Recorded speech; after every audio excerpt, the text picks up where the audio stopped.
Hi everyone, कैसे हैं आप सब। And I wish you all a very happy summer solstice. अब जैसे मैंने बता तो दिया ही कि आज क्या है, 21 जून और समर सॉल्स्टिस है। लेकिन क्या ये वाकई समर सॉल्स्टिस है या इसे विंटर सॉल्स्टिस भी कहा जा सकता है? क्या ये सच में longest day of the year है या फिर ये shortest day of the year है? और इक्विनॉक्स क्या होता है? आज की क्लास में हम यही सब जानने वाले हैं। सो आइए शुरू करते हैं। सबसे पहले ये जानने से पहले हमें हमारी अर्थ के बारे में जानना होगा और थोड़ा सा हमें सन के बारे में भी जानना होगा। हम जानते हैं हमारे सोलर सिस्टम के अंदर सन जो है वो स्टेशनरी है, और वो वैसे तो स्टेशनरी हमारी पूरी मिल्की वे गैलेक्सी ही नहीं है, but for the time being हम मान लेते हैं कि सोलर सिस्टम के with respect to the rest of the planets sun is at a fixed point. हमारी अर्थ की जो शेप है वो कैसी है? स्फेरिकल है, बट मोस्टली स्फेयर होने के बावजूद ये जो सेंटर वाला पॉइंट है यहाँ से वो थोड़ी सी क्या है, बल्ज आउट है, यहाँ पर थोड़ी सी मोटी है। फिर हम बात करते हैं इसकी एक्सिस के बारे में। पहले ये जान लेते हैं एक्सिस क्या होती है। एक्सिस एक इमेजिनरी लाइन है जो कहाँ से कहाँ तक पास करती है, नॉर्थ पोल से होते हुए अर्थ के सेंटर से होते हुए साउथ पोल तक जाती है, जो कि 90 डिग्रीज ना होकर कहाँ पर है, 23.5 डिग्री यहाँ पर है, 23.5 अबव एंड 23.5 बिलो। ठीक है, तो इस तरह से हमारा ये बात है। अब हम बात कर लेते हैं, इसको कहते हैं टिल्टनेस, है ना, ऐसे थोड़ी सी झुकी हुई है ना, टिल्ट हो रखी है, तो that is why this is known as tiltness. इसके अलावा और क्या क्या होता है, हमारी अर्थ करती है रोटेट। रोटेट करना क्या कहते हैं, इस एक्सिस के विद रिस्पेक्ट में जब हमारी अर्थ जो है ऐसे घूमती है, कहाँ से कहाँ की तरफ घूमती है, वेस्ट टू ईस्ट घूमती है। कहाँ से वेस्ट टू ईस्ट घूमती है, तो इसे हम कहते हैं रोटेट होना। और इसी की वजह से क्या होते हैं, हमारे दिन और रात बनते हैं। डे एंड नाइट का फिनोमेना किसकी वजह से आ गया, रोटेशन की वजह से। अब इसके अलावा एक और होता है, हमारी अर्थ सन के चारों तरफ क्या करती है, रिवॉल्व करती है। क्या करती है, रिवॉल्व करती है एक फिक्स्ड ऑर्बिट में, जो कि कैसा होता है, इलेप्टिकल ऑर्बिट होता है। इस रिवोल्यूशन के कारण क्या होता है, जब इसका एक पूरा चक्कर पूरा हो जाता है तो हमारा फॉर्मेशन होता है ईयर। ओके, तो ये चीज़ क्लियर हो गई।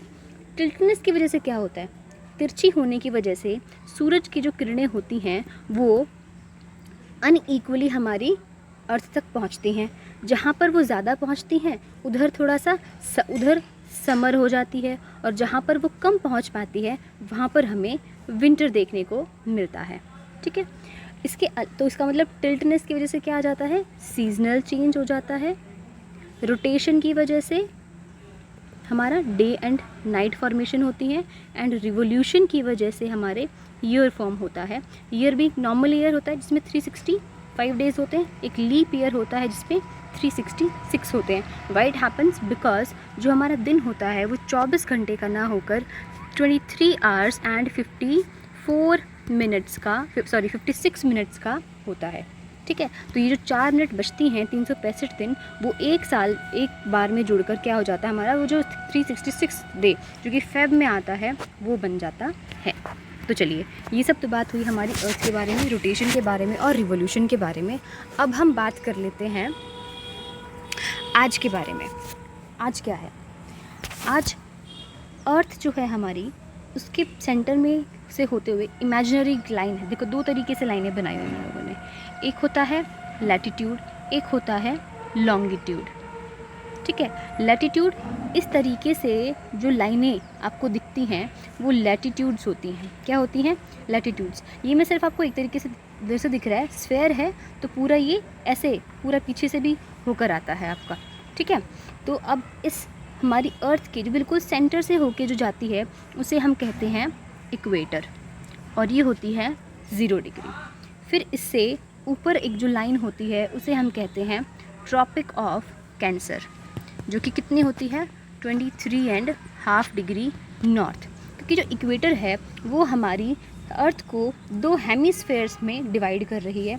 एक होता है नॉर्दर्न हेमिस्फेयर, और जो नीचे वाला होता है इसे हम कहेंगे सदर्न हेमिस्फेयर। क्लियर। और जैसे ही ऊपर ट्रॉपिक ऑफ कैंसर है, वैसे ही 23.5 डिग्री पर नीचे हमारी क्या होती है, ट्रॉपिक ऑफ कैप्रिकॉर्न। क्या होती है? Tropic of Capricorn.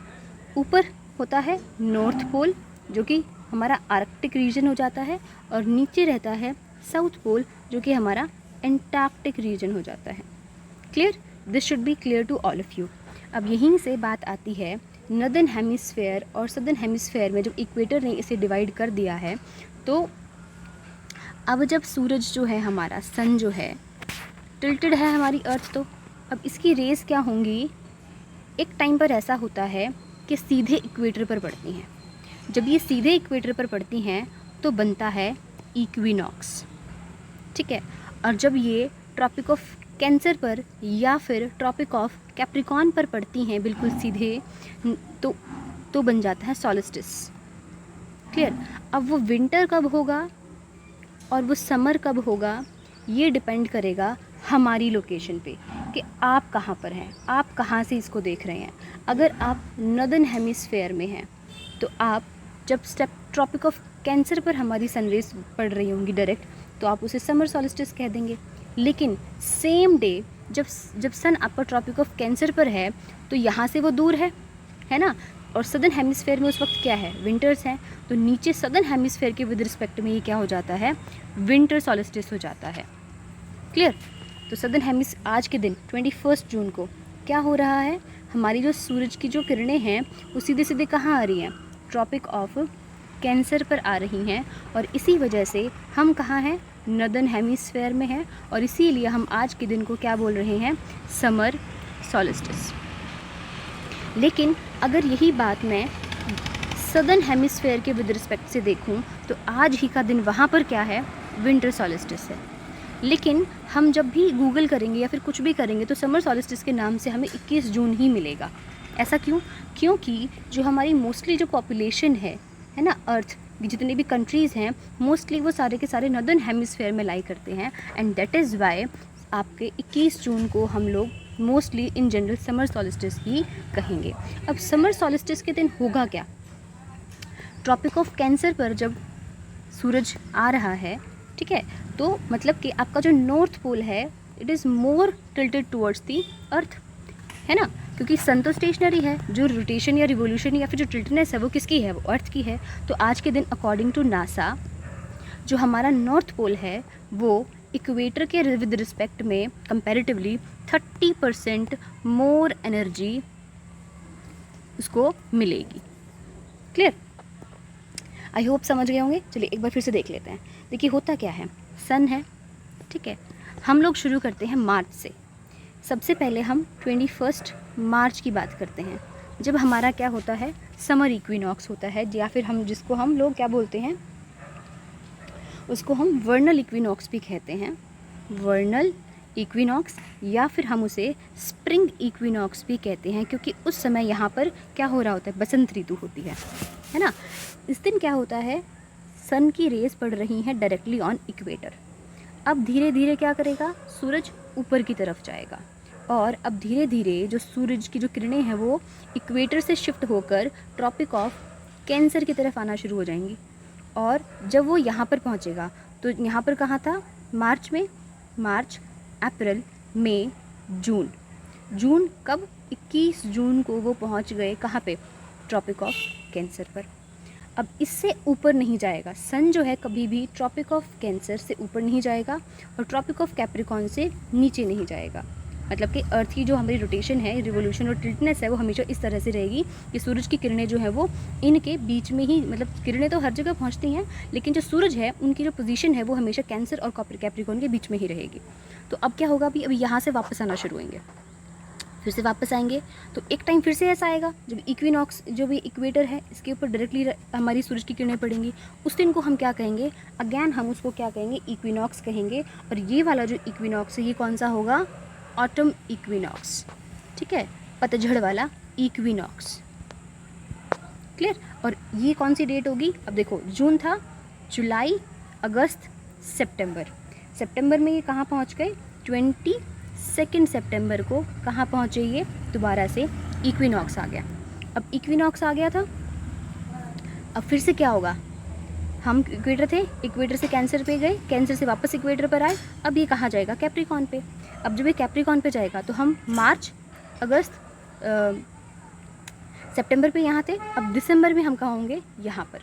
22 दिसंबर को सूरज जो है उसकी किरणें कहाँ पड़ रही होती हैं, कैप्रिकॉर्न पे पड़ रही होती हैं, बिल्कुल डायरेक्ट। और इस दिन हमारे लिए क्या हो जाता है, हमारे लिए ठंड हो रखी होती है ऊपर, तो 22 दिसंबर को हम लोग कहेंगे विंटर सॉलिस्टिस, और सदर्न हेमिस्फेयर में रहने वाले लोग इसी को क्या कहेंगे, summer solstice. So I hope this is quite clear to all of you now. अब हम एक बार लास्ट बात कर लेते हैं जो कि काफ़ी इम्पॉर्टेंट क्वेश्चन है कि जो लैटिट्यूड है, क्या है, लैटिट्यूड है और जो लॉन्गिट्यूड है उनका यूज़ कहाँ कहाँ होता है। देखिए हमने देखा लैटिट्यूड जो है हमारी अर्थ को इस तरह की में उसमें डिवाइड करता है, ठीक है। अब देखो हमने देखा है कि इक्वेटर और ट्रॉपिक ऑफ कैंसर और ट्रॉपिक ऑफ कैप्रिकॉर्न, ये वाला जो एरिया था ये ट्रॉपिकल रीजन कहलाता है और इसके ऊपर सूरज की किरणों का प्रभाव सबसे ज़्यादा होता है।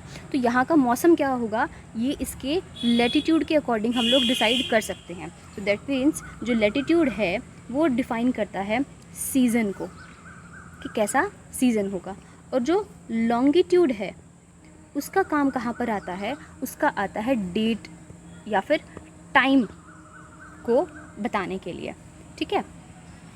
0 डिग्री, 23.5, 90, 0, ठीक है। फिर वापस से इधर क्या होगा 23.5 और फिर से यहाँ पे 90 डिग्री, ये होगा लैटिट्यूड। लैटिट्यूड कहाँ से वेरी करेगा, इसकी रेंज कहाँ से कहाँ तक होगी, 0 से 90 डिग्री। और लॉन्गिट्यूड की कहाँ से कहाँ, देखो पूरा एंगल कितने का होता है, 360 डिग्री का होता है। तो इसका क्या होगा, 0 से शुरू करेंगे, 180 जाएंगे इधर, फिर 0 से 180 इधर, तो 0 to 180 डिग्री, ये हो जाएगा ईस्ट एंड वेस्ट में इसको डिनोट करेंगे, और ये होगा नॉर्थ एंड साउथ में।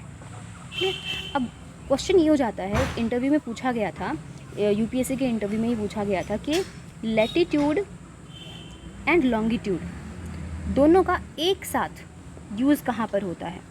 मैथमेटिक्स आई थिंक सारे ही पढ़े होंगे, बेसिक क्लासेस में तो पढ़ते ही हैं। हमने देखा एक्स और वाई एक्सिस होते हैं, अगर मैं कोई पॉइंट लगा दूं तो इसकी एग्जैक्ट लोकेशन बताने के लिए सेम बात यहाँ पर है कि हमें अगर किसी भी प्लेस की एग्जैक्ट लोकेशन बतानी है तो हमें उसका लैटिट्यूड और लॉन्गिट्यूड दोनों पता होना चाहिए। तो आंसर क्या हो जाएगा, in order to get the exact location of any place the longitude और लैटिट्यूड दोनों ही एक साथ यूज़ किए जाते हैं। अब एक बार देख लेते हैं थोड़ा सा और, सोलिस्टाइस का मतलब क्या रहेगा, सन स्टैंड स्टिल। लैटिन वर्ड्स में सोल का मतलब होता है सन एंड स्टिस का मतलब हो जाता है स्टैंड स्टिल, एक जगह खड़े होना, ठीक है। तो sun rises directly on the tropic of cancer, sun does not set in the arctic region and north pole के ऊपर 30% ज़्यादा इसको एनर्जी मिलेगी depending upon the location, duration of the day. देखिए आज जैसे अगर दिल्ली की बात करें तो दिल्ली के एरिया में आज का दिन होने वाला है 13 आवर्स एंड 58 मिनट्स का, ठीक है। लेकिन अगर वहीं कर्नाटक की बात करें तो ये थोड़ा वेरी करेगा, मुंबई की बात करें तो वहाँ भी थोड़ा वेरी करेगा। मतलब कि आपकी लोकेशन पे, आपकी लैटिट्यूड और लॉन्गिट्यूड पे डिपेंड करेगा कि वहाँ पर आपके आज का दिन कैसे होने वाला है। नॉर्दर्न हेमिस्फेयर में समर सॉलिस्टिस हो जाएगा, तो सदर्न हेमिस्फेयर में सेम डे विंटर सॉलिस्टिस देखने को मिलेगा। इसकी कोई डेट फिक्स नहीं होती है, मतलब जनरली हम 21 को ही मान लेते हैं, लेकिन 20, 21 और 22 में से किसी भी दिन हो सकता है। और इसी तरीके से आपका जो सदर्न हेमिस्फेयर के अंदर है वो भी 21, 22 एंड 23 को कभी भी हो सकता है। ट्रॉपिक ऑफ कैंसर पर जब लाइट पड़ेगी तो उससे होगा क्या कि हमारे जो इस एरिया में सूरज की रोशनी जो है वो ज़्यादा देर तक रहेगी। और दिन को हम कब कहते हैं, डे कब मानते हैं, जब सूरज उगता है तब से लेकर जब तक सूरज की रोशनी रहती है ना, वो वाला टाइम पीरियड क्या कहलाता है, वो हमारा डे कहलाता है। और आज के दिन क्या होने वाला है, सूरज की रोशनी थोड़ी सी ज़्यादा हम पे पड़ने वाली है और इसीलिए हम आज का दिन कहलाएगा summer solstice. So I hope this is quite clear to all of you and जो मैं बताना चाह रही थी मैं आपको डिलीवर कर पाई अच्छे से। Thank you for watching me and listening to this video. Have a long and happy summer solstice day. Thank you. Bye bye.